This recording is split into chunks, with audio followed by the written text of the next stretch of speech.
Lep pozdrav, draga moja družba. Danes vam bom povedala eno svojo resnično zgodbo, in sicer o tem, kako sem si samo mislila, da imam neko svojo določeno vrednost, da sem sposobna, da sem sposobna narediti vse, česar si zaželim, vsega, česar se lotim. Vse to sem si takrat mislila, ampak v resnici vrednosti nisem imela. Zgodba je pa ta. Proti koncu mojega dela pri Fruktalu kot zastopnice na terenu, sem zadnja leta dobila enega šefa, ki je prej delal v skladišču in je potem dobil možnost, da je napredoval na mesto pospeševalca in tako dalje. In ta moški je potem postal moj šef in je začel kaj hitro nad menoj delati mobing. Ampak o mobingu pa njem malo drugič. O njem še nekaj danes tudi, zato ker v bistvu sem ugotovila, potem, ko je vse to skupaj bilo mimo, kako sem si preko njega postavljala ceno. To pomeni vrednost, to pomeni, da sem kljub vsemu, da sem mislila, kako sem samozavestna, da imam visoko samopodobo in vse ostalo, v bistvu takrat imela zelo nizko. Zakaj pa sem imela zelo nizko? Zato, ker smo imeli kredite, ker sem imela 2 srednješolca, ker je bilo potrebno seveda si zagotavljati svojo eksistenco, in takrat je bil zelo prisoten strah pri meni.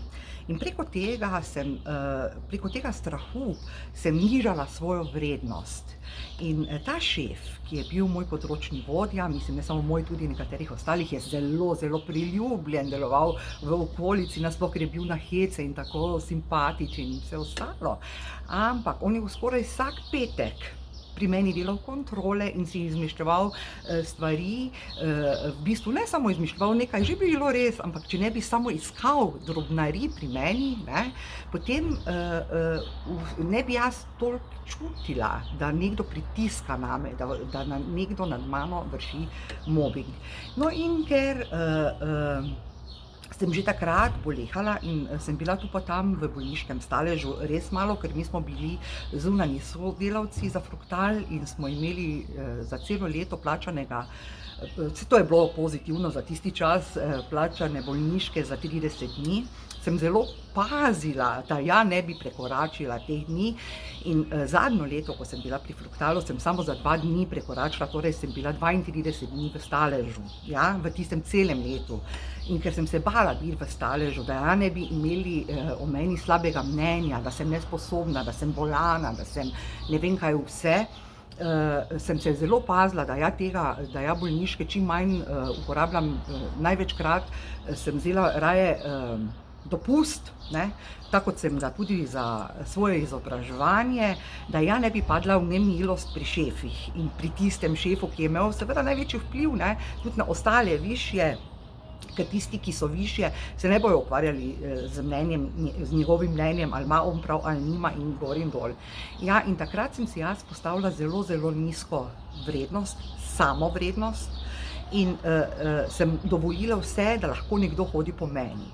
In zato vas zdaj sprašujem, sploh tiste, ki ste še delovno aktivni, kakšno vrednost ste si postavili, kaj vse si boste dovolili? Si boste dovolili, da vas šef pokliče pa vam reče: čuješ, Jadranka, kako boš ti to zmogla, kaj bojo te rekli Srbi nad tem, da ti težko prenašaš bremena, ker mi nismo bili samo zastopniki, mi smo bili obični, navadni nalagalci polic v trgovini. Tisto, kar se nekoč rekel zastopnik prodaje, je daleč od zadaj ostalo, in to delovno mesto se je zelo, zelo s časom spremenilo. In ja, nalagala sem po 1000 ton dnevno, tudi 3000 ton s svojo hčero. In kaj je še najbolj žalostno pri tem vsem skupaj? Da sta mi moja otroka, ker sta vedela, kakšen pritisk imam v službah, in ker je Anisa bila moja pospeševalka, se pravi nalagalka, je potem, ko ona končala s svojim delom, odšla z mano dalje na teren, da mi je pomagala nalagati, da jaz ne bi izpadla slaba, nesposobna, da jaz ne bi izpadla, da ničesar ne zmorem, da bom ja opravila vso delo, da bo ja delo tako, kot je treba narejeno. In če Ani se ni bilo, jo je zamenjal Asej in ta dva moja zlata otroka sta z mano šla po terenu in mi pomagala nalagati robo, si lahko mislite. Mislim, kam je svet prišel že takrat, to je zdaj že koliko let nazaj, 2016, 2017 se je s tem končalo, ne? In ko zdaj pomislim nazaj, mislim tak in tak otroka, hvala in vsaka vama čast za to veliko ljubezen do mene in za to veliko spoštovanje, ki sta mi ga izkazovala.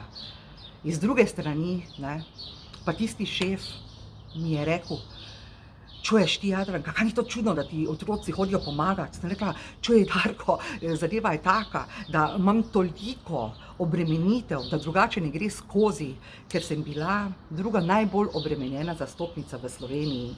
In takrat, zdaj se ve, da imam neozdravljivo bolezen, že takrat bolna, tudi na hrbtenici, sem že imela eno operacijo, potem sem že čakala na drugo in dejansko, seveda, bremena sploh niso bila zame. In kaj sem si s tem naredila? Ne? Poleg tega, da imam poškodovanih veliko vretenc, sem si še priklicala in naredila sama fibromialgijo, zato ker sem želela nekomu dokazovati,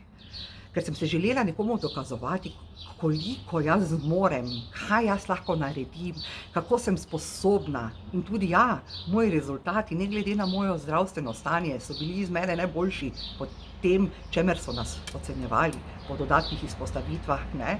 To vas toliko niti ne tangira, ampak hočem vam povedati, to, ne, da se nekomu dokazujemo, pa postavljamo, pa sistem vrednost v bistvu znižujemo, na mestu višamo, je najslabše, kar lahko človek sam sebi napravi. Dokažite se sami sebi, koliko ste vredni, s tem, da se spoštujete, da se cenite, da se imate radi. Dokažite se sami sebi, naprimer, da vam bom dala čisti primer, zdaj, ko sem bila v soboto v Banovcih, pa ker ker se mi je teža za nekaj kilogramov povišala, sem naprimer sama sebe zagledala v šipi, ne, in kaj sem napravila, nasmehnila sem se sebi in svojemu trebuščku, mislim, res sem si zdela sama sebi taka vesela, okrogla in tako dalje. Kaj bi pa napravila takrat, pred nekaj leti? Jezus Kristus, sploh se ne bi v kopalke vrgla, me razumete? To je tisto, s čimer si mi postavljamo vrednost. Mi se ne rabimo nikomor dokazovati, tudi jaz se nikomor več ne bom dokazovala, vi se nikomor ne rabite dokazovati.